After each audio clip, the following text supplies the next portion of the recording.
Okay. Good morning dear students, how are you?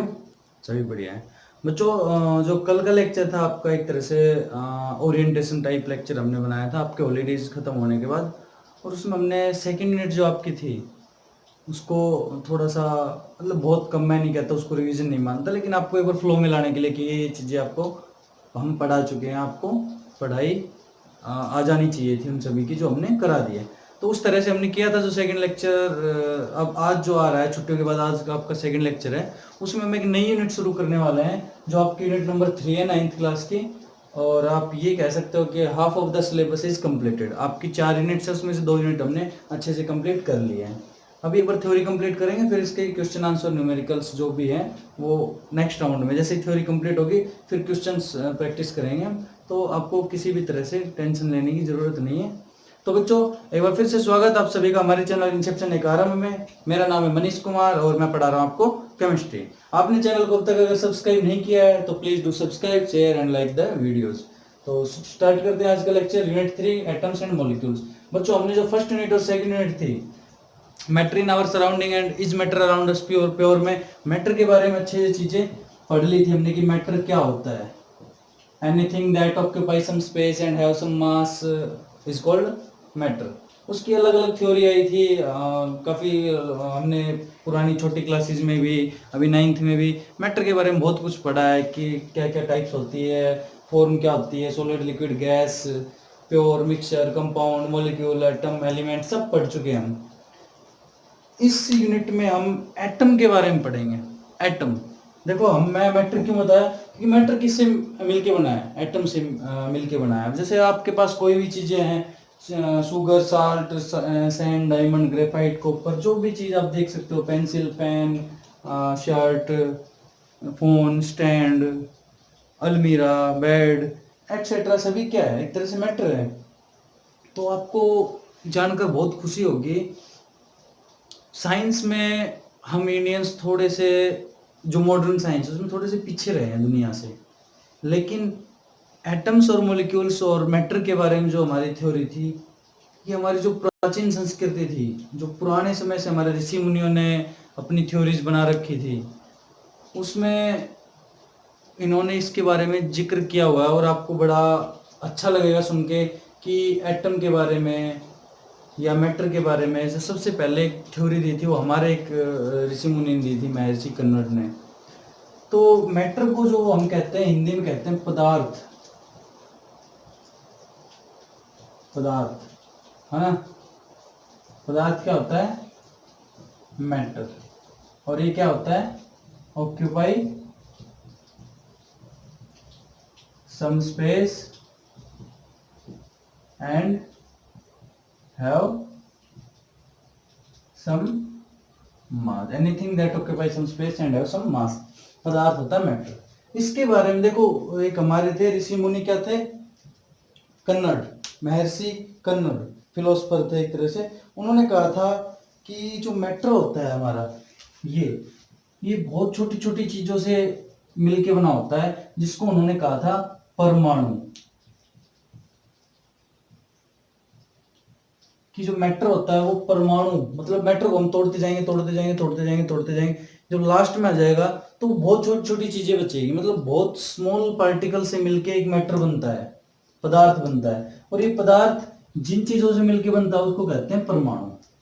ये बात हमारे फिलोसफर, ऋषि मुनि कह सकते हैं, महर्षि कन्नड़ ने कही थी अपनी थ्योरी में। उसके बाद इस इनकी ये जो थ्योरी थी, इसी थ्योरी को आगे चल के डाल्टन नाम के एक साइंटिस्ट है, जॉन डाल्टन, उन्होंने जो इस यूनिट में हम आगे पढ़ेंगे इसको थोड़ा सा और एलोबरेट किया, और उन्होंने इसको, परमाणुओं को एटम नाम दिया। Dalton theory of atomic theory of Dalton ये आएगा। तो इसने कहा कि एटम से मिलके मैटर बनता है, बस ट्रांसलेशन कर दिया। हमारा हिंदी थी जो हमारी मातृभाषा थी, उसमें बातें चल रही थी, उसमें साइंस चल रही थी, इन्होंने उसको मॉडर्नाइजेशन करके एटम बता दिया कि एटम होता है और ये मैटर का स्मॉलेस्ट पार्ट है, इससे ज़्यादा हम इसको ना तोड़ सकते हैं ना इसको अलग से कर सकते हैं, मतलब ये स्मॉलेस्ट पार्ट है, इंडिविजुअल, इंडेस्ट्रक्टिबल है। क्लास में आप लोगों ने पढ़ा भी होगा मेरे से। 9th क्लास काफ़ी अच्छी क्लास है और मेरी one of the favourite class है। तो आप लोग कोई भी डाउट हो, कहीं भी कुछ भी, आप मुझसे बेझिझक आराम से पूछ सकते हो। तो एटम के बारे में बात आ गई, स्टार्टिंग हुई हमारे महर्षि कर्नड जी ने इसके बारे में अपनी थ्योरी दी।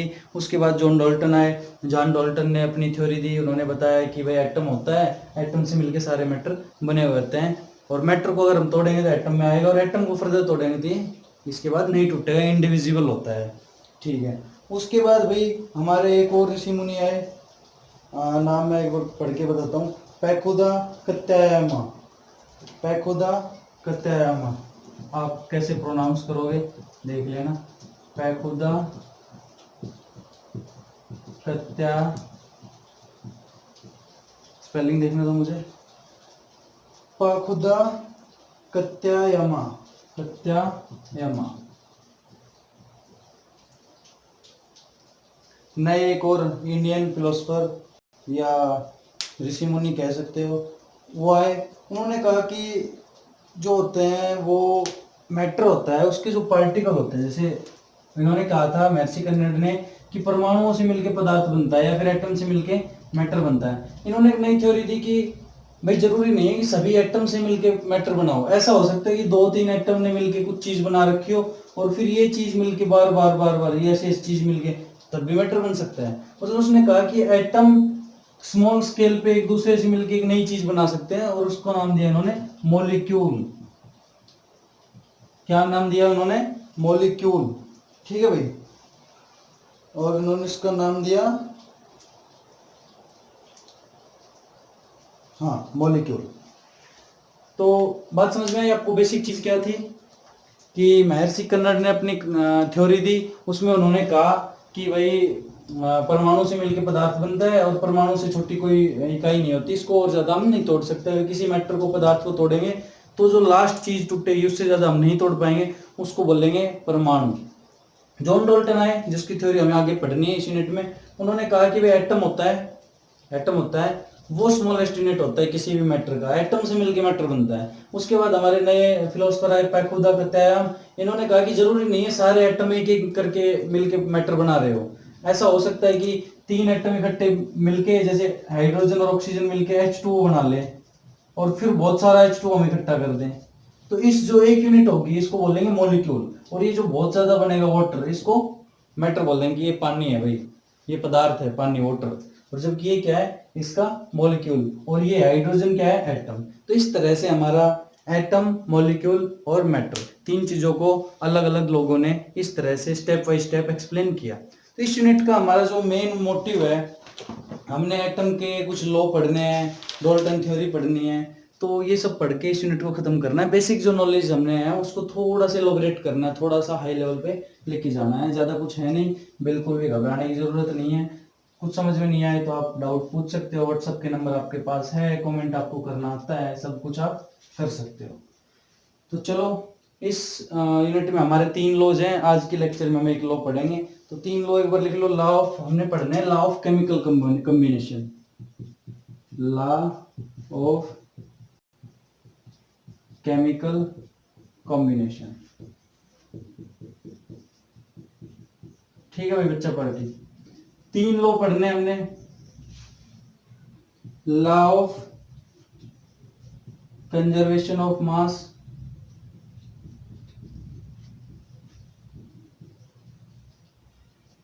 उसके बाद पढ़ना है लॉ ऑफ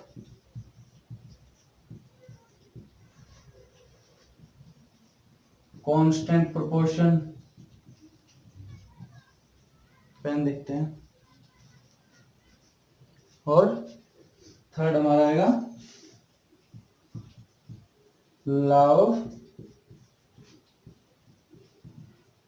मल्टीपल प्रोपोर्शन। हमने 3 लॉ पढ़ने हैं। लॉ ऑफ कंजर्वेशन ऑफ मास बहुत इंपॉर्टेंट, आप जब तक केमिस्ट्री पढ़ोगे तब तक ये आपके साथ चलता रहेगा। लॉ ऑफ कांस्टेंट प्रोपोर्शन और लॉ ऑफ मल्टीपल प्रोपोर्शन, तीनों लॉ हमने इस यूनिट में कवर करने हैं, जिसमें आज हम एक पहला लॉ कवर करेंगे और बाकी के 2 नेक्स्ट डे, मतलब कल इसको खत्म करके नेक्स्ट लेक्चर में फिर डाल्टन एटॉमिक थ्योरी पढ़ेंगे। तो देखो ये बच्चा party, law of conservation of मास क्या कहता है, इसको थोड़ा एग्जांपल से शुरू करेंगे हम।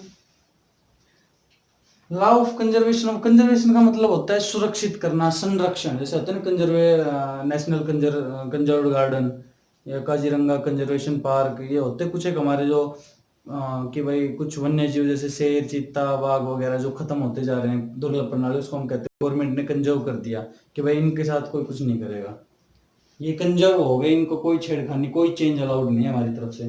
तो उसी को कहते हैं संरक्षण करना, संरक्षित करना। तो देखो लॉ ऑफ कंजर्वेशन ऑफ मास क्या कहता है, साइंटिस्ट ने क्या किया, रिएक्शन कराई। रिएक्शन क्या होता है कि एक रिएक्टेंट होगा, हमने नमक लिया, पानी में डाल दिया, नमक और पानी मिलकर एक नई चीज बन गई, भाई नई चीज बन गई ना, NaCl सॉल्यूशन हमारा बन गया।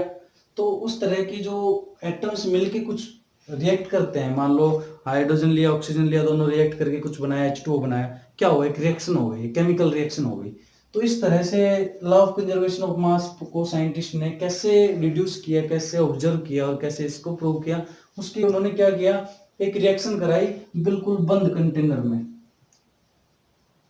बिल्कुल बंद है, एक बीकर ले लिया जो कि बिल्कुल ही बंद है, और इसके अंदर मान लो रिएक्शन कराई हमने, कोई ए चीज थी और बी चीज थी, दोनों को डाल के मिला दिया और रिएक्ट करके ये ए बी बन गया, अंदर ही ढक्कन वगैरह सब बंद है, कुछ चेंज नहीं हो रहा, ठीक है, नई चीज बन गई हमारी ए बी। उन्होंने देखा कि मान लो हमने यहाँ कुछ 10 ग्राम ए लिया, 10 ग्राम बी लिया, तो यहाँ पे भी 20 ग्राम बन रहा है ए बी, मतलब जितना हम ले रहे हैं उतना ही अंदर बन रहा है। कब, जब बिल्कुल हमने एक कवर्ड बिल्कुल कंटेनर लिया है जिससे ना तो बाहर कुछ जा सकता है ना अंदर कुछ आ सकता है, आइसोलेटेड लिया है। तो बस यही बात एक छोटी सी ऑब्जर्वेशन ने law of conservation of mass दे दिया। उसने कहा इस लॉ का मतलब है ड्यूरिंग ए केमिकल रिएक्शन जो चेंज होता है मास का वो जीरो होता है, कोई चेंज नहीं होता, मतलब जितना रिएक्टेंट साइड मास होगा उतना ही प्रोडक्ट साइड मास होगा। तो इन्होंने क्या कहा, इसकी एक डेफिनेशन बना दी। डेफिनेशन क्या बनाई, यहाँ लिखो, matter can neither be created nor destroyed during a chemical reaction. Matter is neither created nor destroyed during a chemical reaction. बस इसी को कहते हैं लॉ ऑफ कंजर्वेशन ऑफ मास। अगर इसको दूसरी टर्म में लिखना चाहिए तो एक डेफिनेशन होगी, अगर दूसरी डेफिनेशन की टर्म में लिखना चाहें तो इसको हम कैसे लिख सकते हैं, देखो जो एग्जैक्ट बुक की डेफिनेशन है उसको अगर आप लिखना चाहो तो लिख लो इसको भी, the law of conservation of mass, the law of conservation of mass means that in a chemical reaction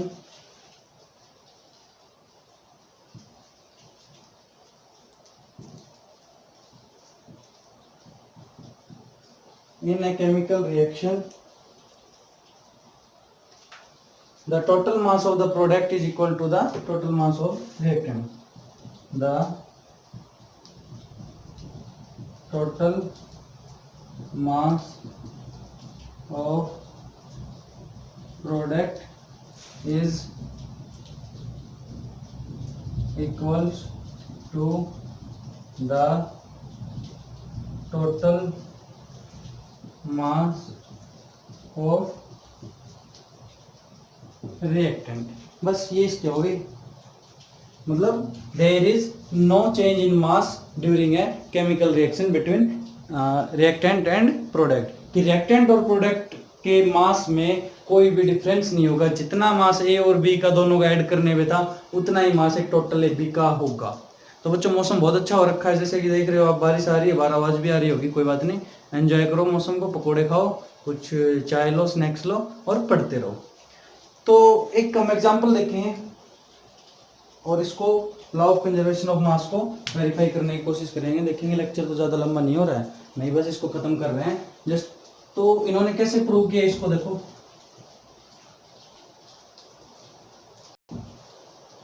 उन्होंने क्या किया, कैल्शियम कार्बोनेट होता है एक CaCO3, नाम इसका, ये नाम याद करना स्टार्ट कर दो भाई, कैल्शियम कार्बोनेट। क्यों?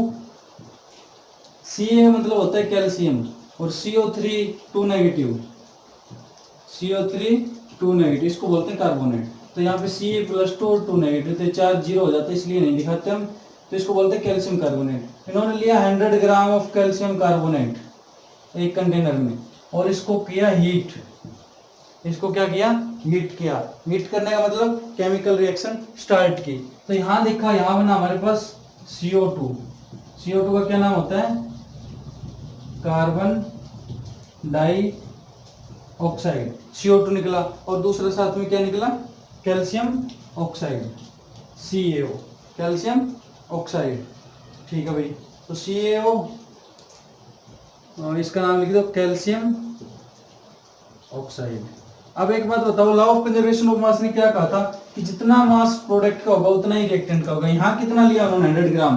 तो अगर ये जो बात इन्होंने लॉ में कही, अगर ये सही है तो इधर भी टोटल अमाउंट 100 ग्राम होना चाहिए था। तो देखो इन्होंने कहा कि हमें जो यहाँ पे मिला ये 44 ग्राम तो CO2 मिली और 56 ग्राम कैल्शियम ऑक्साइड हुआ। दोनों को जब ऐड करेंगे तो हमारे पास आएगा 100 ग्राम। मतलब जितना प्रोडक्ट का वेट था उतना हमारा रिएक्टेंट का वेट हो गया। इसका मतलब क्या हुआ कि law of conservation of mass prove हो गया कि during a chemical reaction there is no change in the mass, neither mass created nor mass destroyed during the chemical reaction. हो गया प्रूव।